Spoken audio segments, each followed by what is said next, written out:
Vamos a grabar entonces.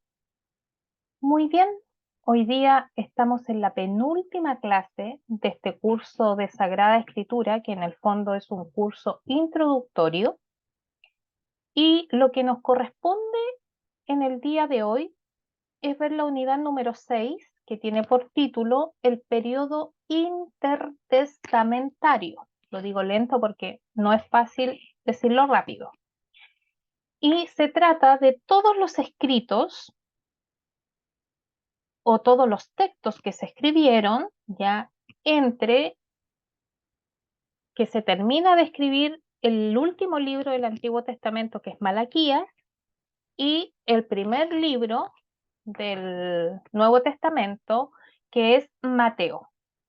Hay aproximadamente alrededor de 250 años. Ya en esos 250 años no hay ninguna revelación directa de parte de Dios. Y cuando digo revelación directa, me estoy refiriendo a inspiración canónica, como fueron los libros del Antiguo Testamento o los libros del Nuevo Testamento. Por eso que a todos los escritos de este periodo se les denomina apócrifos, ¿ya? Así que igual vamos a hacer un recuento de lo que ya vimos en la unidad anterior, unidades anteriores, cuando estuvimos viendo acerca de el canon, que ahí explicamos un poquito lo que eran libros canónicos, libros apócrifos y libros pseudo apócrifos.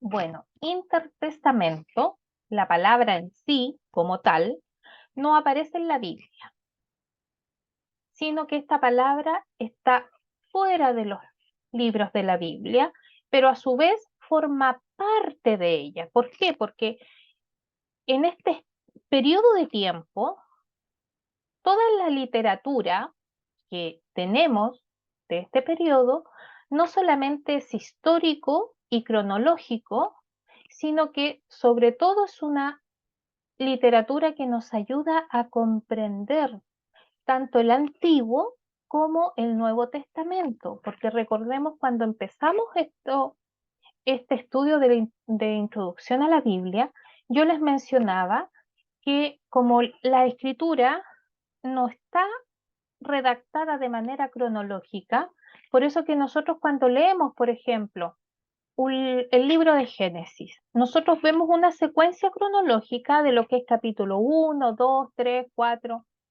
5, 6, 7, 8, 9, 10, 11.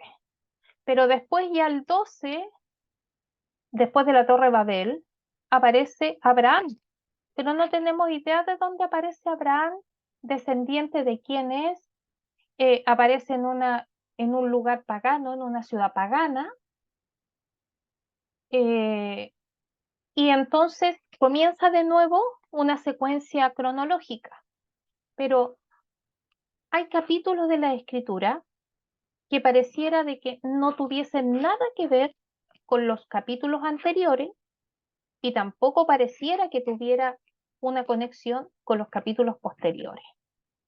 Entonces lo que hacen estos libros que nacieron en este periodo del intertestamentario es, como son libros históricos ya, y cronológicos dentro del desarrollo de la historia, específicamente que ellos van a, a narrar, nos ayudan entonces a comprender esa no secuencia cronológica que tienen los capítulos de los libros de la Biblia.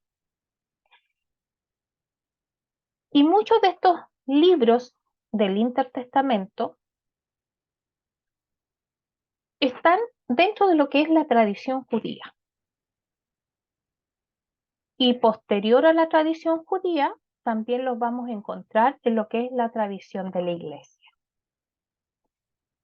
Y no fue hasta que se encontraron los libros, los manuscritos o los textos del Mar Muerto, es que el estudio de la literatura apócrifa no, no se había profundizado, ni tampoco se había relacionado con la arqueología, historia y la sociología del judaísmo. Por lo tanto, estos libros, pese a no ser canónicos, pero que sí pertenecen tanto a la tradición judía como a la tradición de la Iglesia, entonces nosotros que somos la Iglesia de Jesucristo, la considera y la guarda porque de alguna manera, como les decía, nos ayuda a comprender lo que las escrituras guardan silencio. Por ejemplo, dentro de lo que es los 4 evangelios, nosotros no tenemos muchos detalles, ni de la vida de la Virgen María, ni de la infancia del Señor Jesucristo. Pero lo que va a ser esta literatura intertestamentaria nos va a dar información sobre tanto la infancia del Señor Jesucristo como también la vida de la Virgen María. Entonces nosotros cuando celebramos a Santa Ana y a San Joaquín, que son los padres de la Virgen, nosotros como iglesia no lo sacamos de las escrituras de la Biblia, sino que lo sacamos de un libro apócrifo que es o la infancia de Jesucristo o el protoevangelio de Santiago. Entonces, esta literatura es la que nos permite a nosotros ir armando un contexto del cual, como les decía anteriormente, muchas veces la misma escritura guarda silencio. ¿Por qué guarda silencio? Porque obviamente nuestro Señor, al inspirar a los escritores de los libros, consideró que esa información no era necesaria ni era importante, porque recordemos que el propósito de los libros desde el Génesis hasta el Apocalipsis es la historia de la salvación. Y la historia de la salvación tiene como figura primaria a Jesucristo, el Mesías y el Redentor.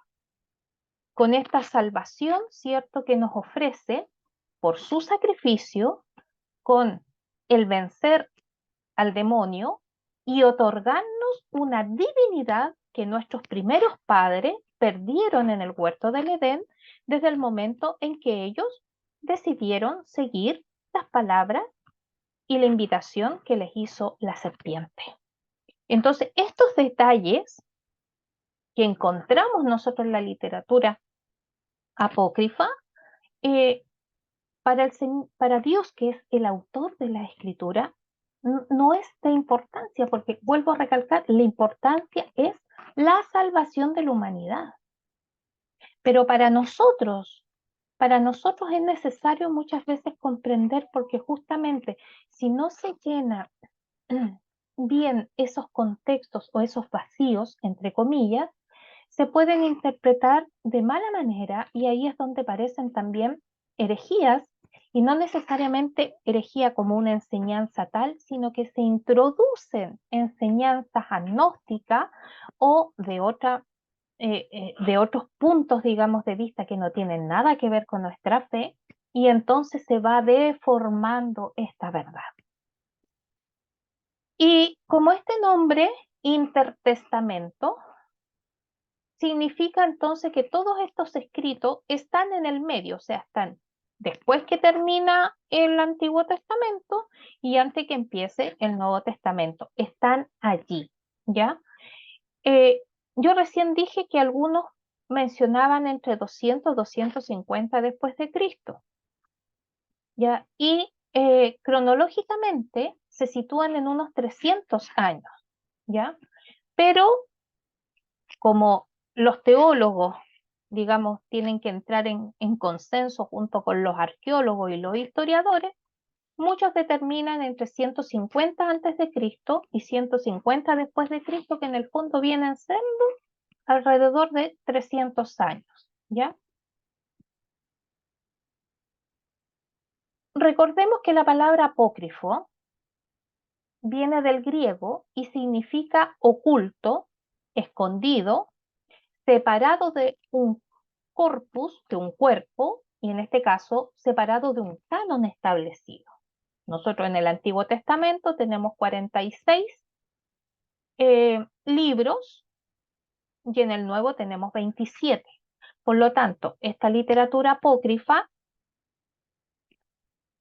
por eso que está separada de este canon establecido, no aparece en nuestra Biblia, pero no por eso quiere decir, ¿cierto?, que nosotros no lo tenemos o los tenemos que desechar.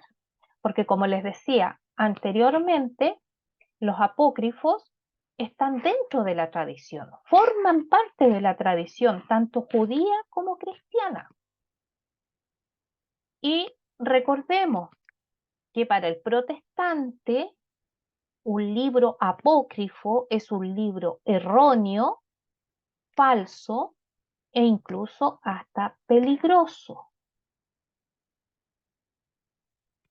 Y tristemente la definición que ellos hacen de esta literatura intertestamentaria es porque recordemos que ellos, dentro de su dogma de fe, tienen la solo escritura. Es decir, para ellos lo único que es válido es la Biblia. Y una Biblia que no tiene los 73 libros, sino que más encima es una Biblia mutilada porque ellos tienen 66 libros reconocidos canónicamente, ya que Lutero, cuando dejó la Iglesia Católica y levantó su propia iglesia, él entonces eliminó 7 libros del Antiguo Testamento que ellos ya lo llaman apócrifos, todo lo que es los libros Macabeo, de Judith, ya Tobías, Baruch, sabiduría, eclesiástico.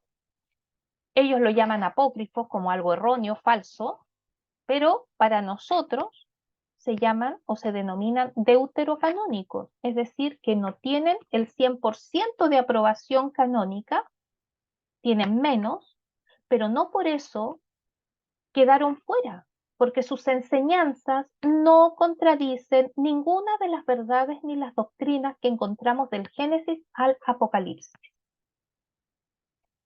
Por lo tanto, estos libros apócrifos fueron rechazados al formarse el canon bíblico, tanto en el Antiguo Testamento por los judíos, como también cuando se forma el canon del Nuevo Testamento, que el canon del Nuevo Testamento lo forma nuestra iglesia. La iglesia primitiva, en ese tiempo era la iglesia primitiva, solo era iglesia católica y apostólica. Y justamente estos apócrifos son para muchos desconocidos, ya eran desconocidos al momento de definirse el canon.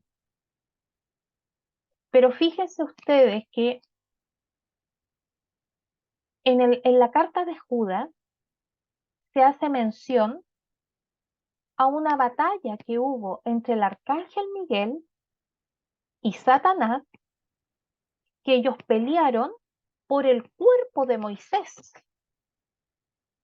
Y resulta que ese versículo que cita Judas, no Judas Iscariote, sino que el apóstol Judas que escribió la carta de Judas en el Nuevo Testamento, no cita ese versículo de la Sagrada Escritura porque en ninguna parte del Pentateuco se hace mención a ese hecho, sino que Judas, el apóstol, hace referencia a un libro de la literatura de la tradición judía que se llama la Ascensión de Isaías.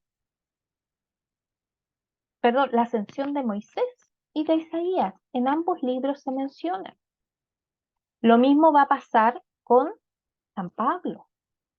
San Pablo va a mencionar en sus cartas el nombre de los dos magos principales de Faraón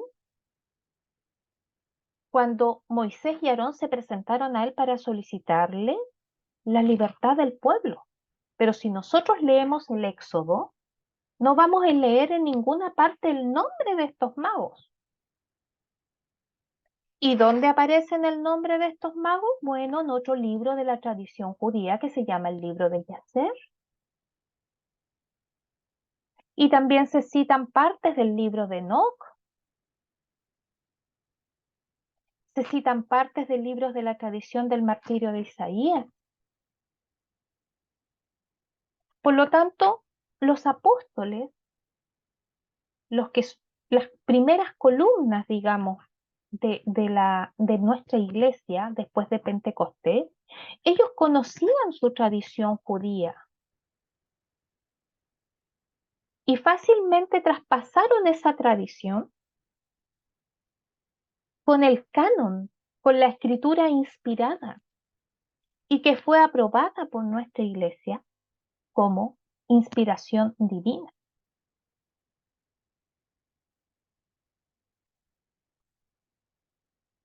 Por eso que los apócrifos es necesario que nosotros los conozcamos, porque tal como nos recomienda San Pablo, nosotros tenemos que examinarlo todo y tenemos que retener lo bueno. Dentro de lo que son los apócrifos del Antiguo Testamento, vamos a ver las generalidades. Los libros apócrifos del Antiguo Testamento son todas aquellas obras que no forman parte de la antigua alianza, del antiguo pacto o del Antiguo Testamento, pero que sí lo tiene la tradición judía, como el libro de los jubileos, el libro de los gigantes, tenemos el libro de Yacer, los 12 patriarcas, el libro de Adán y Eva, o tenemos una cantidad enorme de libros apócrifos que son de la tradición judía y que nos permiten entonces nosotros ir comprendiendo y contextualizando todo lo que es la lectura del Antiguo Testamento. Aunque estos libros fueron rechazados por los judíos cuando fijaron el canon de la Biblia hebrea, estos fueron aceptados posteriormente por católicos y también por la Iglesia Ortodoxa, porque recordemos que cuando se separa la Iglesia Católica a finales del siglo IX y comienzos del X, no se separan por, así como lo hizo Lutero, por querer sacar o agregar libros a la Biblia, sino que ellos se separan por otras razones que ya vimos anteriormente, pero principalmente eran dos, que ellos querían que el sillón del Papa estuviese en Constantinopla. Y lo segundo, querían que sus sacerdotes se casaran. Por lo tanto, tanto católicos como ortodoxos o la Iglesia Católica de Oriente reconocen entonces estos libros apócrifos que la Biblia hebrea rechazó, pero esto lo vino a rechazar ya después de Cristo, porque recordemos que la primera traducción de la Biblia, que solamente era el Antiguo Testamento, que pasa del hebreo al griego, contiene estos libros que aceptó la Iglesia Católica y la Iglesia Ortodoxa, que son los deuterocanónicos. La mayoría de estos textos apócrifos fueron redactados, como le decía, entre 150 antes de Cristo, 150 después de Cristo, como también 200 antes de Cristo, 200 después de Cristo. Ya en las fechas no hay así una fijación oficial de la fecha exacta, pero más o menos el tiempo estimado. Y toda esta literatura se llama intertestamentaria, es decir, que se encuentra o se desarrolló entre estos dos cánones. Los apócrifos del Antiguo Testamento también se clasifican de manera temática. Ya hay un tema que tiene contenidos, hay géneros, ¿cierto? Que tienen, que sean para el desarrollo de la idea del Mesías, acerca del sentido de la vida, la mirada en el futuro, etc. Tenemos apócrifos históricos. ¿Qué significa apócrifos históricos? Que lo que van a ayudar a hacer estos textos es justamente a comprender y a corroborar la historicidad que tiene la Sagrada Escritura. Recordemos que cuando vimos el desarrollo, digamos, de la historia de Israel, cuando, cierto, son primeramente azotados por el imperio babilónico, después el medo, el persa, el griego, hasta el romano. Fuimos también viendo en forma paralela cómo se iba desarrollando la historia que nosotros conocemos como la historia universal, porque también teníamos que insertar a la historia bíblica, a la historia de la nación de Israel, dentro también de lo que es la historia universal. Entonces, estos apócrifos históricos, como por ejemplo el primer libro de Adán y Eva, el libro de los jubileos, el libro de Yacer, ya lo que van a hacer es justamente ayudar en la parte histórica para que nosotros podamos ir entendiendo este desarrollo cronológico de la historia de lo que es el desarrollo de la nación de Israel y que viene siendo todo el Antiguo Testamento. También nos vamos a encontrar con apócrifos proféticos, es decir, que los protagonistas de estos libros son profetas que van a actuar como mediadores o intermediarios entre Dios y el pueblo. Algunos de ellos son el martirio de Isaías, la asunción de Moisés, paralipómenos de Jeremías, apócrifos de Jeremías. ¿Mm? Tenemos también apócrifos sapiensales, es decir, de sabiduría, así como nosotros tenemos Proverbios, Eclesiastés, el mismo libro de sabiduría de Eclesiástico, que son libros que cierto nos ayudan a, a poner en práctica las enseñanzas que Dios nos ha revelado para que nosotros podamos vivir en sociedad, tanto dentro de la primera iglesia doméstica que es la familia y después obviamente en comunidad y también de manera eclesial. Por lo tanto, estos apócrifos sapiensales imitan en un sentido los libros sapiensales canónicos, los libros poéticos, ya como Salmo, el libro de los Cantares, y también los libros litúrgicos de la Biblia hebrea. Por lo tanto, nos vamos a encontrar con Salmos de Salomón, oración de Manasés, ¿ya? Oración de José, oración de Jacob, que son, digamos, los principales apócrifos sapiensales, ya que digamos son los más conocidos y que también los podemos encontrar nosotros en la web y también en librerías que podemos adquirir. Otros libros apócrifos que encontramos en el Antiguo Testamento son los que se llaman testamentos apócrifos. Estas obras son bien peculiares porque aquí se va transmitiendo una heredad, o sea, una identidad hereditaria. Principalmente son exhortaciones judías que tienen un propósito pedagógico familiar. Y aquí el más conocido, el más famoso de todo, es el Testamento de los 12 Patriarcas.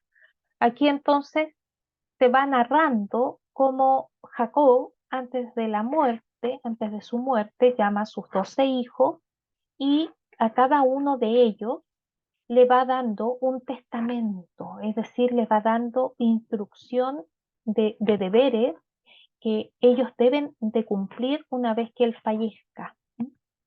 Tenemos también el testamento de Job, testamento de Abraham, testamento de Isaac, testamento de Salomón y testamento de Adán.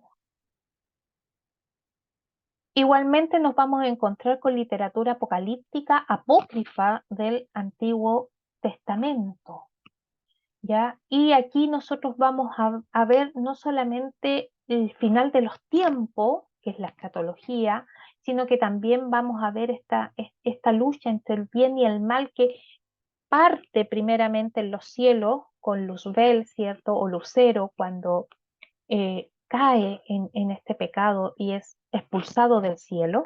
Después va a traspasar esa lucha del bien y el mal a la humanidad cuando nuestros primeros padres pecan. Por lo tanto, siempre existen en estos libros apocalípticos lo que es el dualismo del bien y del mal, esta lucha del bien y del mal, de la luz con las tinieblas, de lo negro con lo blanco. Y uno de los principales libros que tenemos de esta literatura apocalíptica y tal vez la más conocida, incluso entre los esotéricos, son los libros de Enoc. Hay 3 libros de Enoc. Primero, el texto hebreo de Enoc, después tenemos el texto de los secretos de Enoc y después tenemos un rollo etíope de Enoc. La tradición judía solamente considera el libro hebreo de Enoc y ciertas partes o ciertos textos que componen el segundo libro. Pero el tercer libro, que no fue escrito en hebreo, sino que fue escrito en etíope, la tradición judía no lo considera, pero quien sí lo considera y lo venera bastante es todo el mundo esotérico. De hecho, ellos lo estudian y ponen en práctica muchas de las cosas que allí se revelan, ¿ya? Es un libro bastante revelador, bastante fuerte, porque aquí en el primer libro nos habla no solamente del pecado de Adán y Eva, de los gigantes, del pecado que cometen los gigantes al unirse con las mujeres humanas y nacen los gigantes y el castigo que Dios les da. Entonces, por ejemplo, este libro nos dice que el castigo que Dios le dio a las mujeres que sedujeron a estos ángeles, que eran los vigilantes, que quedaron resguardando el huerto del Edén después que Adán y Eva fueron expulsados, el Señor a estas mujeres las condena para que no vuelvan a reproducirse nunca más ni a llegarse a ningún otro ser. ¿Y cuál es el castigo que les dio Dios? Es que Dios las manda a lo más profundo del mar, pero las manda convertidas en sirenas. Entonces, aquí no solamente se habla de gigantes y de los experimentos que hacían los gigantes con la raza humana, sino que también nos habla de sirenas, que son seres mitológicos, nos hablan también de hechizos y de brujería. Por eso que estos libros de No, estos 3 libros son tan codiciados por el esoterismo, ya por la brujería y por la hechicería. Por lo tanto, es un libro que uno lo tiene que leer con mucho cuidado si es que alguna vez decide leerlo. Otros apócrifos que también forman parte del Antiguo Testamento en lo que es la tradición. Tenemos la carta de Aristeas, el tercer y cuarto libro de Macabeos, José y Asenet y los oráculos civilinos. La carta de Aristea es un documento que bastante rico no solamente en la parte histórica y cronológica, sino que también en el contenido que tiene.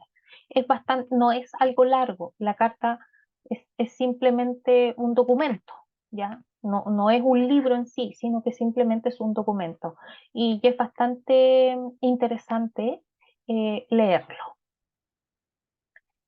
Pasamos entonces a los apócrifos del Nuevo Testamento, que a diferencia de los apócrifos del Antiguo Testamento que se encuentran solo en la tradición judía, estos apócrifos del Nuevo Testamento forman parte de la tradición de nuestra iglesia. Generalidades. Cuando hablamos de apócrifos del Nuevo Testamento, también nos vamos a referir a textos que no son canónicos, que nuestra iglesia la considera dentro del marco de la literatura cristiana primitiva, pero que de una u otra manera no entraron a formar parte del canon. Esta literatura apócrifa del Nuevo Testamento tiene un inicio que coincide con los libros canónicos ya del Nuevo Testamento, porque recordemos que los libros del Nuevo Testamento comienzan a escribirse posterior al año 40 después de Cristo, o sea, muy poco tiempo después que nuestro Señor fue crucificado, resucitado y ascendió a los cielos. Orígenes, que uno de los principales padres de la Iglesia del siglo III, llamó apócrifos a todos aquellos escritos cristianos que fueron excluidos del uso público y de sus lecturas de comunidades cristianas. Ireneo, que él estuvo también principalmente en el siglo II, calificó esta literatura apócrifa llena de secretos y espurios que pretendían causar impresión principalmente a los insensatos, es decir, a los que desconocían o no tenían la formación de la fe. Pero los apócrifos del Nuevo Testamento, al igual que sucede con la literatura canónica, también se clasifican de manera temática, siguiendo la misma estructura del Nuevo Testamento. Es decir, vamos a hablar de evangelios apócrifos, hechos apócrifos, cartas apócrifas, apocalipsis apócrifos y también unos y otros textos también apócrifos. Muchos de los libros de apócrifo del Antiguo Testamento fueron escritos por judíos y que posteriormente fueron cristianizados, y a estas obras las llamamos apócrifos judeo-cristianos, y entre las que se destacan los testamentos de los 12 patriarcas. Los evangelios apócrifos, al igual que el significado que tienen evangelio canónico, lo que nos van a narrar van a ser la vida del Señor Jesucristo con también la preparación, ¿cierto?, de los apóstoles y el desarrollo de su ministerio. Entre los evangelios judeo-cristianos, es decir, evangelios que fueron escritos por judíos que se convirtieron al cristianismo, nos vamos a encontrar con el evangelio de Hebreo, evangelio de los 12, evangelio de Pedro, evangelio de los egipcios, evangelio de Tasiano y evangelio de Admonio. Junto con estos evangelios judeos cristianos van a aparecer los evangelios gnósticos, porque recordemos que la primera herejía, la cual atenta contra esta iglesia naciente después de Pentecostés, justamente son los gnósticos. Y aquí van a aparecer varios evangelios que se van a presentar como verídicos, pero de venir desde el gnosticismo, sabemos entonces de que es una lectura herética. Tenemos el Evangelio de los 12 apóstoles, Memoria de los Apóstoles, Evangelio de los 70, Evangelio apócrifo de Juan, Evangelio de Tomás, de Valentín, de Tomás el Atleta, de Matías, de Felipe, de Judas, María Magdalena, Evangelio de Corinto, de Basilio, de Marción, que Marción también después va a deformar la verdad y también va a desarrollar una herejía en contra de la verdad de Cristo y de la Iglesia. Apeles, Bardesano, Mani, Evangelio de la Verdad, Evangelio de la Perfección, Evangelio de los 4 puntos cardinales, Diálogo con el Salvador, Sabiduría de Jesucristo, Códice Bruciano, Códice Esqueniano, Evangelio Vivo, Restos del Diálogo de Juan y Jesús, Evangelio de los adversarios de la ley de los profetas, 3 clases de frutos de vida cristiana y la ascensión de Santiago. A la par con estos dos tipos de literatura apócrifa, nos vamos a encontrar con evangelios que nos van a narrar la infancia. ¿La infancia de quién? De nuestro Señor, ¿ya? Y también de la Virgen. Allí nos vamos a encontrar con el protoevangelio de Santiago, evangelio de Pseudo Mateo, evangelio de Pseudo Tomás, evangelio de la Natividad de María, evangelio árabe de la infancia, evangelio armenio de la infancia, historia de José el Carpintero, que es una literatura árabe, historia de José el Carpintero, que es copto, historia de la infancia según Tomás y libro de la infancia del Salvador. También nos vamos a encontrar con evangelios de la pasión. Ya, entonces allí nos vamos a encontrar con evangelio de Nicodemo, la cena secreta, evangelio secreto de Marcos, ya el evangelio de Gamaliel. Recordemos que Gamaliel fue el rabino que formó a San Pablo en la profundización del Antiguo Testamento. Recordemos que el varón judío, desde los 18 años hasta los 30, ellos iban a estudiar a una escuela rabínica para convertirse en futuros maestros. Y eso es lo que hizo San Pablo, y Gamaliel fue el rabino que formó en la fe judía a San Pablo. Tenemos también el martirio de Pilato, la pasión de Juan, el pseudo Melitón, por nombrar algunos. Igualmente nos vamos a encontrar con evangelios marianos. Evangelio de María, la dormición de María, que es en griego, las exequias de María, tránsito de María en latín, ya tránsito de María según Dularier, carta de María Messina, carta de María Glauco Pluto, Apocalipsis griego de María, por nombrar algunos para no leerlos todos. Hechos apócrifos. Recordemos que el libro de los hechos canónicos es el libro que nos narra el desarrollo de la iglesia a partir de Pentecostés.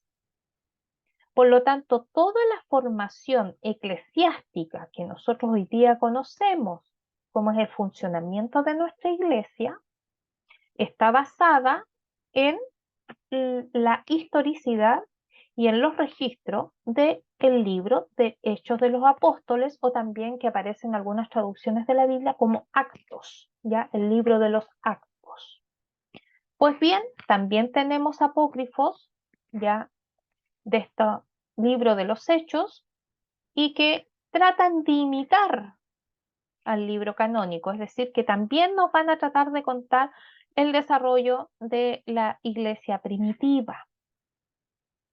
Tenemos hechos de Juan, de Pedro, de Pablo, de Tomás, de Andrés, de Felipe, de Mateo, Andrés y Pedro, Santiago el Mayor, Santiago el Menor, Simón y Judas, Judas Tadeo, de Bartolomé y de Bernabé. Es decir, van a tomar relatos principalmente de discípulos de que justamente van a mencionar situaciones, hechos que no encontramos en el libro canónico de los hechos o de las actas. De las cartas apócrifas, recordemos que dentro de lo que es la división del Nuevo Testamento, nosotros tenemos cartas paulinas, es decir, que están escritas por San Pablo, cartas de San Pedro, cartas del apóstol San Juan, que son la primera, segunda y tercera, la carta de Santiago, la carta de Judas. Y siguiendo este mismo modelo temático del canon del Nuevo Testamento, nosotros nos vamos a encontrar entonces también con cartas, como la carta a Reginos, a Eunosto, entre Jesús y Avaro rey de Edesa, carta del Domingo, carta de Bernabé, carta de los apóstoles, carta de la Laodicenos, carta a Alejandrinos, carta apócrifa de Santiago, carta apócrifa de Tito, carta de Verónica a Herodes. Recordemos que Verónica fue aquella mujer, ¿cierto?, que le puso el sudario a nuestro Señor, ¿ya? Y carta de los judíos a los hermanos de ultramar. Y así como en el canon tenemos el Apocalipsis del apóstol Juan, bueno, nos vamos a encontrar con otros apocalipsis apócrifos como es la ascensión de Isaías, Apocalipsis de Adán, de Zacarías, de Pedro, de Pablo, de Tomás, de Esteban. Primer Apocalipsis de Juan, segundo Apocalipsis de Juan, misterios de Juan, Apocalipsis Santiago, primera y segunda carta de Apocalipsis Santiago, Apocalipsis de Andrés y Pablo, Pastor de Hermas, el quinto y sexto libro de Esdras y Gloria del Precursor. Otros apócrifos que aparecen en este periodo, tenemos por ejemplo Actas de Pilato, ¿ya? O Evangelio de Nicodemo, primera carta de Pilato a Tiberio, segunda carta de Pilato a Tiberio, tenemos tercera y cuarta carta a Pilato a Tiberio, carta de Santiago Cuadrado, la curación de Tiberio, correspondencia entre Pilato y Herodes, la tradición de Pilato, martirio de Pilato, muerte de Pilato, palabras de San José de Arimatea, venganza del Salvador, sentencia de Pilato, libro de San Juan Evangelista el teólogo, libro de Juan arzobispo de Tesalónica, narración del pseudo José de Arimatea, tradición irlandesa y georgiana, el tránsito romano, Tránsitus Colbertinus, libro del pseudo Juan, narración del pseudo Miletón, narración de Juan de Tesalónica, ya, tránsito siriaco, tránsito A, B, C y D, leyenda sirio-árabe, leyenda sirio-etiópica y el pseudo Juan, el sermón de Bodio, homilía de Cirilo de Jerusalén y Ceriaco, homilía de Juan el Metropolitano, narración de Tomás, pacto de misericordia, libro de Asunción de Pseudo Agustín, la Didache, comentarios sobre el alma, tratado sobre los orígenes del mundo, diálogos del Salvador, libro apócrifo de Esdras en griego, libro apócrifo de Moisés también en griego, libro apócrifo de Pablo y de Juan en griego también, Ética Libertina, Ptolomeo y libro apócrifo de Marcos. Como ustedes comprenderán, son hartos apócrifos, tanto del Antiguo como del Nuevo Testamento. Y ahora vamos a conocer los apócrifos que se escribieron desde la iglesia, de dentro de la iglesia, pero que no fueron considerados canónicos, ¿ya?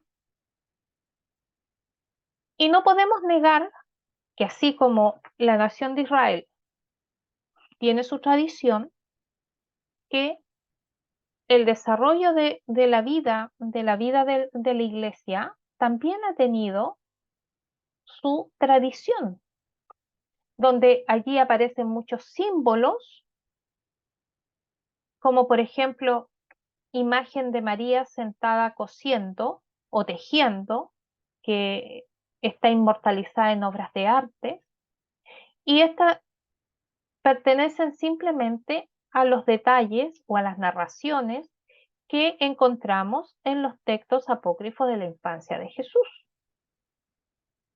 Los nombres de los magos de Oriente no aparecen en la escritura, pero nosotros sí los conocemos, ¿cierto?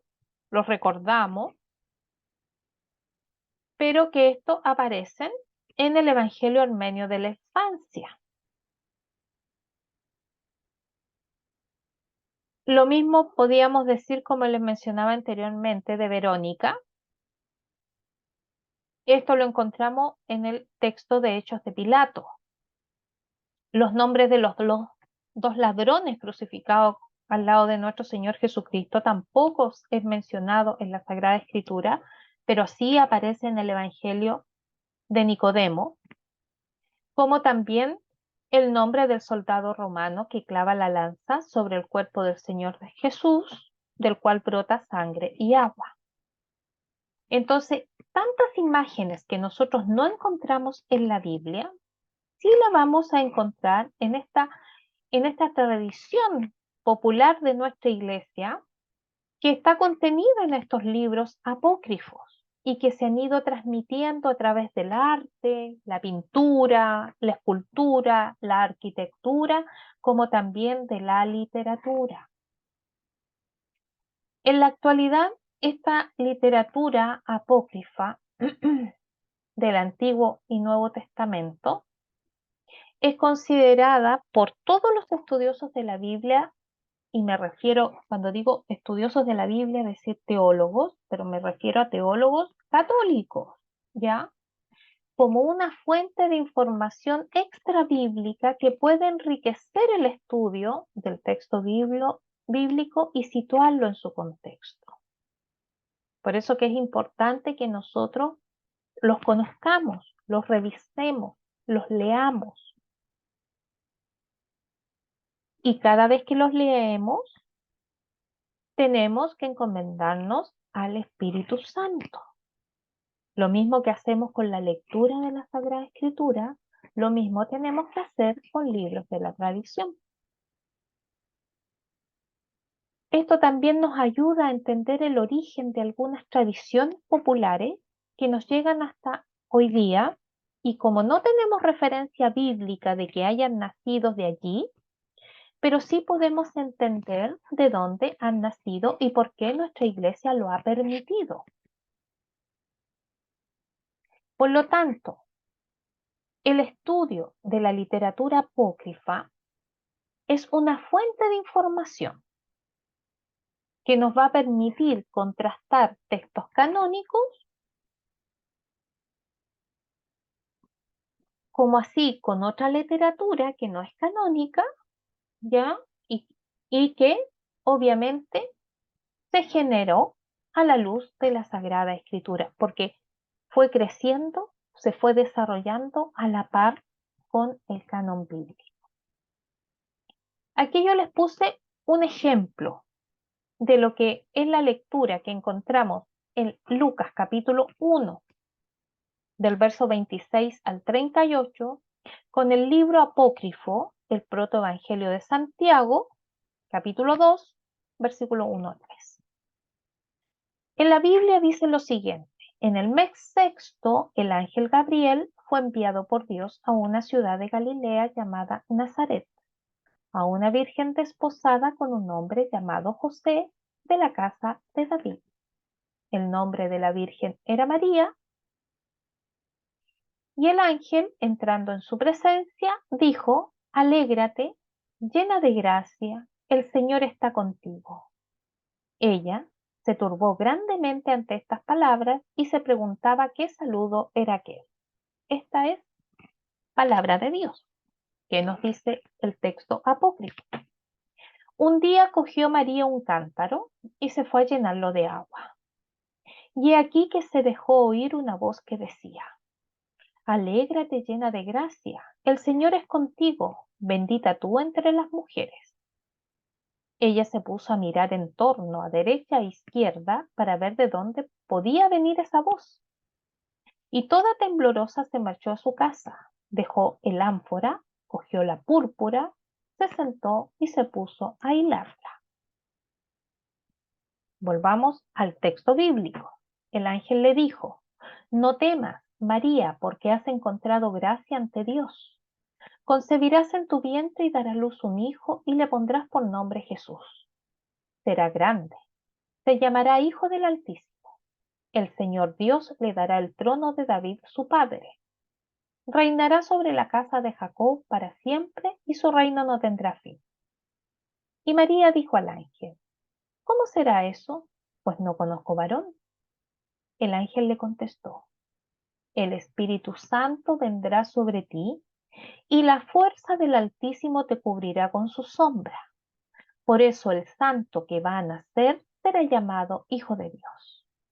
También tu pariente Isabel ha concebido un hijo en su vejez y ya está de 6 meses, la que llamaban estéril, porque para Dios nada hay imposible.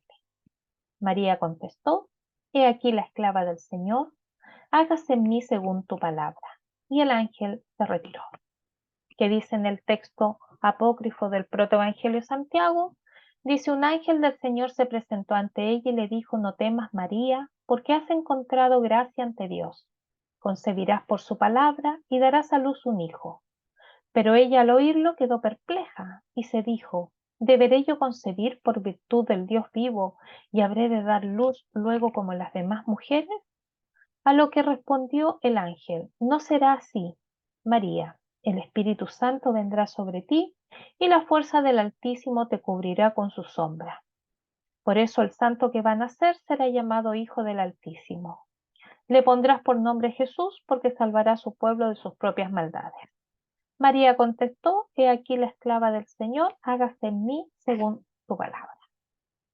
Como ustedes pueden ver, y de esta manera es como se tiene que enfrentar los libros apócrifos, sobre todo cuando tienen lecturas o partes de lecturas que encontramos en la Sagrada Escritura.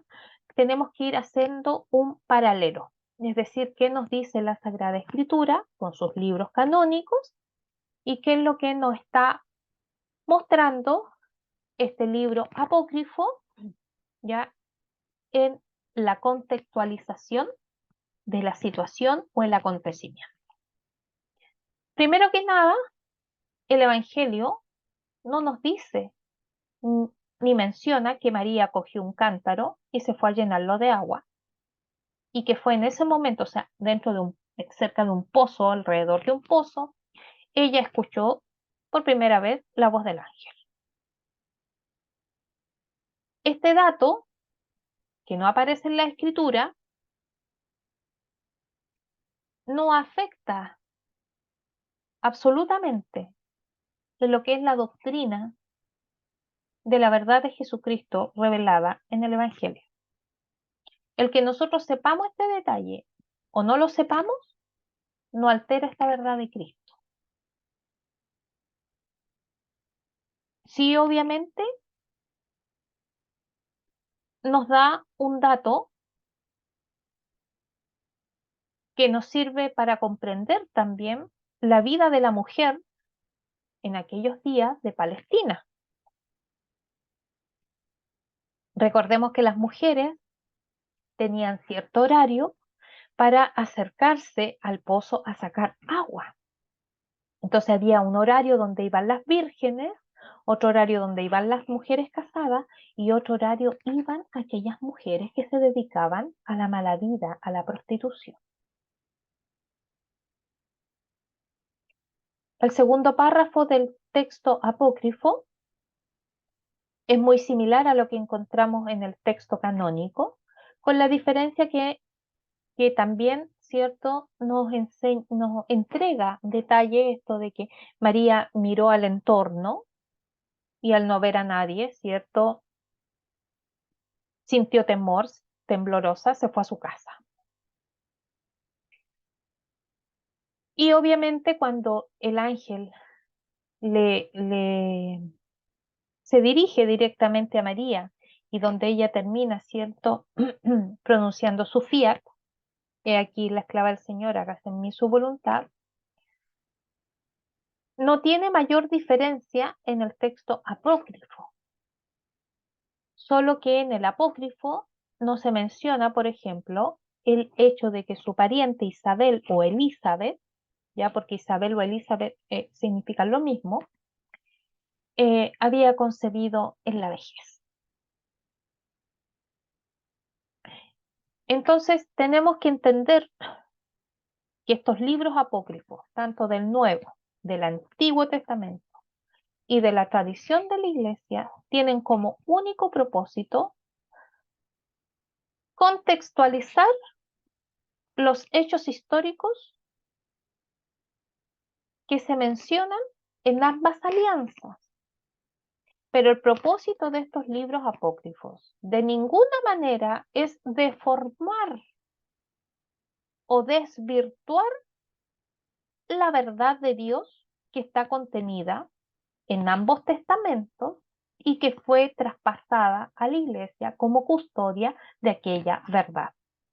Y eso es lo que pasa con nuestros hermanos separados, que no comprenden, porque como ellos solamente tienen como regla de fe la sola escritura, para ellos la único que tiene validez es la Biblia, pero no consideran ni la tradición judía, que forman tanto los libros apócrifos del Antiguo y Nuevo Testamento, y mucho menos la tradición de la iglesia, porque para ellos la tradición solamente es enseñanza de hombre que no tiene inspiración divina. Y como el texto que usan los hermanos separados no solamente está mutilado porque les faltan partes, sino que también está mal traducido porque la palabra tradición como tal aparece en el Nuevo Testamento. Incluso San Pablo dice que no solamente la doctrina ha sido transmitida por ellos, por los apóstoles, mientras evangelizaban y recorrían todo el imperio predicando a Jesucristo, sino que también la tradición. Y la tradición era tan valiosa para la iglesia como lo era también las enseñanzas de Jesucristo. Veamos ahora entonces, dentro de lo que son los libros apócrifos, los manuscritos del Mar Muerto. Aquí yo le puse un poquito de historia, ya cómo se encontraron estos textos. Bueno, habían dos jóvenes beduinos que estaban cuidando, ¿cierto?, su rebaño, y resulta de que una de las cabras cae en una gruta, ¿ya?, en una zona de muy difícil acceso, y cuando ellos empezaron a tirar piedras, porque como entró en un agujero, la cabra cayó por un agujero, por un pozo, si podríamos decirlo, una cueva, ¿ya? No sabían qué profundidad tenía la cueva y si podía haber algún animal dentro, entonces ellos empiezan a arrojar piedra para más o menos con el sonido, ¿cierto?, que hace la piedra al llegar, tocar fondo, poder ellos entonces por el eco dimensionar la profundidad que tenía aquel lugar donde habían caído la cabra. Y resulta que entre tanto tirar piedra, de repente sienten un sonido como cuando se rompe el cristal. Y eso entonces no solo les llamó la atención, sino que los dejó con una incógnita. Y uno de ellos entonces se va a descolgar con sumo cuidado, se va a introducir a esta cueva, a esta gruta, y se dio cuenta que no solamente estaba la cabra, sino que al lado de la cabra había un grupo determinado de vasijas de cerámica que contenían restos de cuero con unos escritos que ellos no lo pudieron leer porque era una lengua desconocida. Así que se metió uno de esos pedazos de textos en cuero y sacó a la cabra y volvieron entonces a su tienda, porque recordemos que son beduinos, es decir, que ellos son nómades dentro del desierto. Y entonces el padre de este joven va donde un comerciante de antigüedades, le enseña el fragmento de cuero y le pidió dinero, es decir, lo que quería vender. Este último entonces lo va a mostrar también un zapatero de Jerusalén que sabía que pagaba bien por un buen cuero, pero este zapatero se percató de que el cuero no solamente era antiguo, sino que tenía unos trazos o una escritura también muy antigua. Por lo tanto, se puso en contacto con un monje ortodoxo del monasterio de San Marco, que está en la iglesia siria de Jerusalén, para que pudiera identificar el idioma de aquellos pergaminos. Por lo tanto, este monje, que se llamaba Athanasius Yeshua Samuel, se dio cuenta de inmediato al ver la escritura que era en hebreo, pero del hebreo antiguo. Este monje, a su vez, se puso en contacto con paleógrafos, John Trevor y William Burroughs, de la American School of Archaeological Research de Jerusalén, y cuando vieron los textos, gritaron entonces emocionados que esto era un hebreo del siglo I de la época de Jesús, o sea, un hebreo heroiano. Y esto entonces se va a convertir en el acontecimiento arqueológico más importante del siglo XX, ya que este descubrimiento fue hecho en el año 1947. Y no se hizo pública esta noticia de este acontecimiento o descubrimiento hasta un año después. ¿Qué características tenían estos rollos o estos escritos? Es que se dieron cuenta de que todo lo que estaba contenido en estas vasijas era una gran biblioteca escrita en hebreo, arameo y griego, que fueron escritos a mano, como antiguamente se hacía, sobre pergamino, es decir, sobre cuero de oveja o de cabra. Y habían algunos pocos escritos en papiro. Años de investigación, discrepancia, polémica entre todos los estudiosos.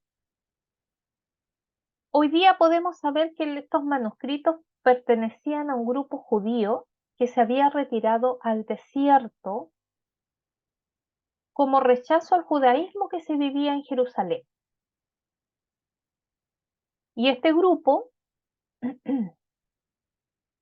se vio amenazado por revueltas entre los años 67 y 70 del siglo I, es decir, poco antes de la destrucción de Jerusalén.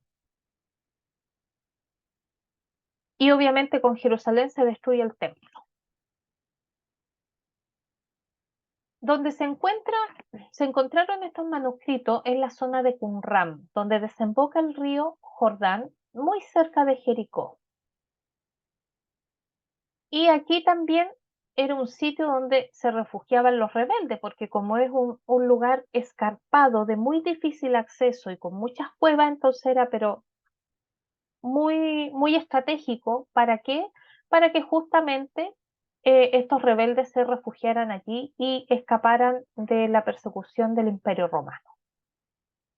Entonces, de esta manera, los autores de los manuscritos escondieron esta gran biblioteca en estas vasijas y las enterraron, cerca, obviamente, de donde ellos también vivían por ser rebeldes y ser perseguidos. Con el tiempo, los romanos alcanzaron a este grupo de rebeldes, lo aniquilaron, pero resulta que nunca nadie más supo que estos textos quedaron guardados en aquellos lugares.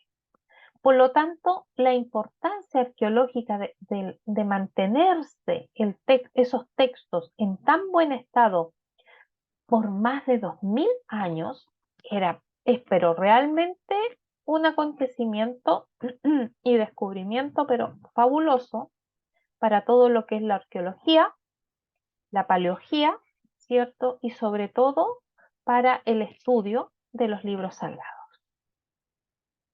Van a ser entonces los paleógrafos, es decir, los estudiosos de las escrituras antiguas, quienes van a clasificar estos documentos al periodo del judaísmo antiguo, ya durante la dominación romana. Todos los textos con el análisis de la escritura y también se estudia el material en que fueron escritos, probaron que estos manuscritos habían sido escritos en la mitad del siglo II a.C., los más antiguos, ¿ya? Y los más modernos en el siglo I de nuestra era. concretamente antes del año 70 después de Cristo. Por lo tanto, también estos textos nos sitúan en un abanico de 200 años, o sea, estos textos pertenecen al periodo intertestamentario. Y obviamente nos genera una fuente de documento más importante, no solamente del judaísmo del siglo I, sino de los orígenes del cristianismo. Fíjense, tal era la biblioteca que en 11 cuevas encontraron unos 800 manuscritos. Como les decía anteriormente, eran textos íntegros o fragmentarios de los escritos de toda la Biblia hebrea. Y entre ellos se destaca el libro de Isaías, que es el pergamino bíblico más largo de 734 centímetros, que contiene la totalidad del texto del libro de profeta Isaías. Los manuscritos no bíblicos que se encontraron, que también obviamente llevó su discusión y comentario sobre la importancia si pertenecían a libros de la Biblia o no, también nos describen la situación en que estaba el judaísmo en aquella era, las diferencias entre grupos políticos y religiosos, y también las razones por qué este grupo los llevó a retirarse al desierto. Tenemos también que entender que no todos los libros que se encontraron en las cuevas de Qumran estaban considerados dentro del mismo rango o tenían la misma importancia.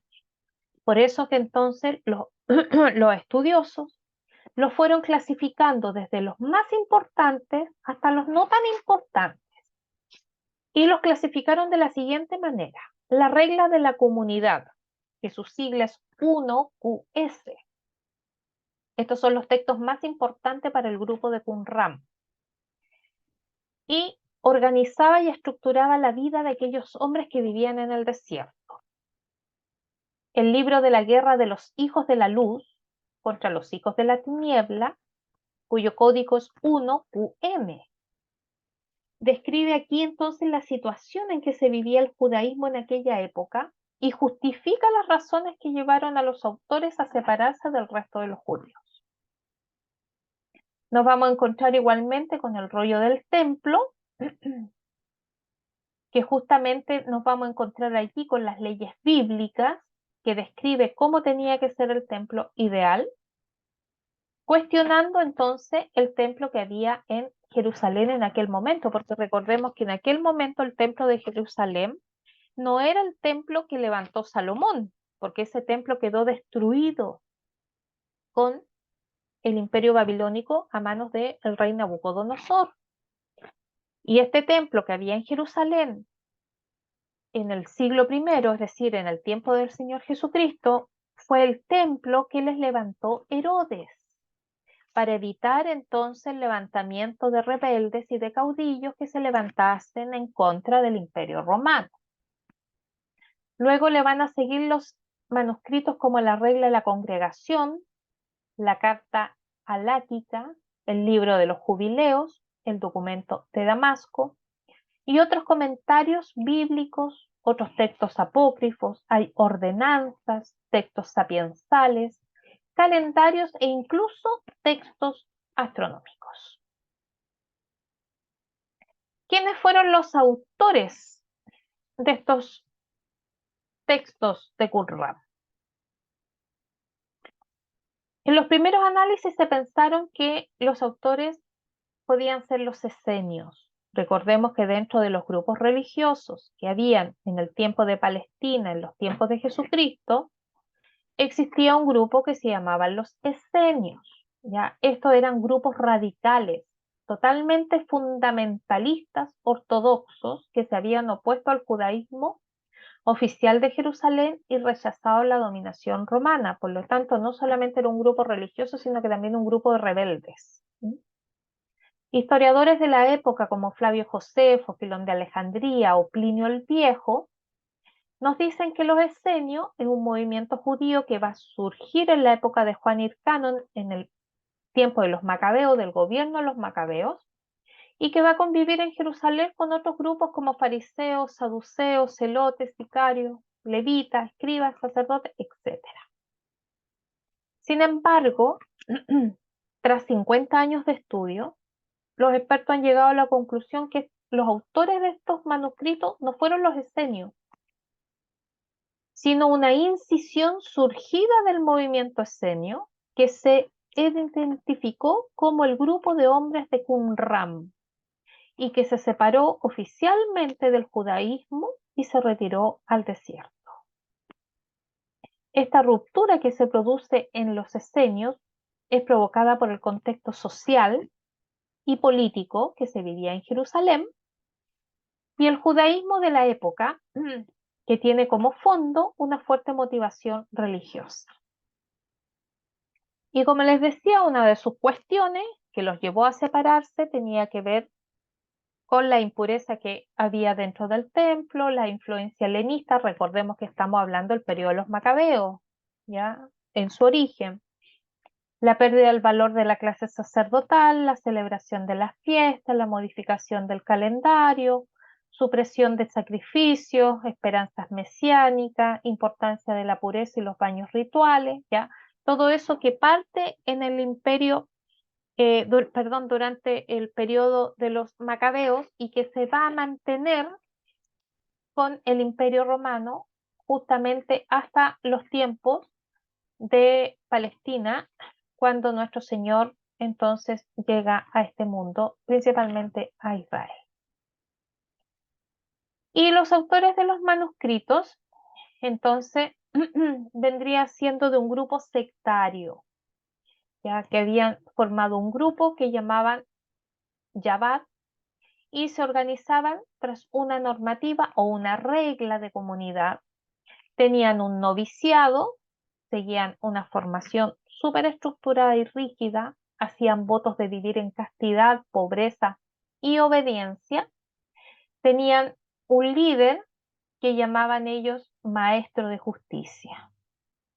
Por lo tanto, los hombres del Qumran fueron una comunidad religiosa nacida del judaísmo y que fueron los fundadores de la vida monástica y ascética, que nace la vida monástica, el monacato y la vida ascética dentro del judaísmo. Y después esta vida de monacato y ascética va a pasar a la iglesia.